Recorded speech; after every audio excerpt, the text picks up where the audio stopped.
Ito ay rated SPG. Striktong patnubay at gabay ng magulang ang kailangan. Maaaring may masiselang tema, lengguwahe, karahasan, sexual, horror o droga na hindi angkop sa mga... Mapapahamak na nga itong si Ikit sa kamay nga nito ni Soraya, kapatid nga ni Rika, kung kailan nga malapit na ngang malaman ni Mayumi ang katotohanan na si Ikit nga ang kanyang anak.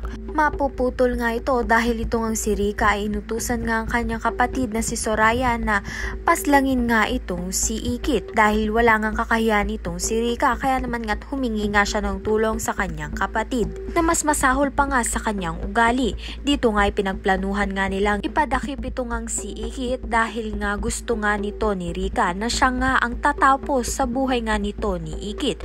Dito nga ay sinimulan nga ni Soraya sa lolo ni Ikit dahil alam nga ng lolo ni Ikit na si Rika nga ang pumaslang sa ama nga nito ni Ikit. Wala nga ang kalaban-laban ng matanda sa ginawang karumal-dumal sa kanya nito ni Soraya.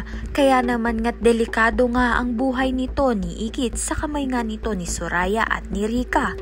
Tulungan nga kaya siya nito ni Matthew at ni Drew at makakatakas pa nga kaya itong si Ikit sa kamay nga nito ni Soraya. Ayan at iba pa ang dapat nating pakaabangan. Maraming salamat sa iyong panonood.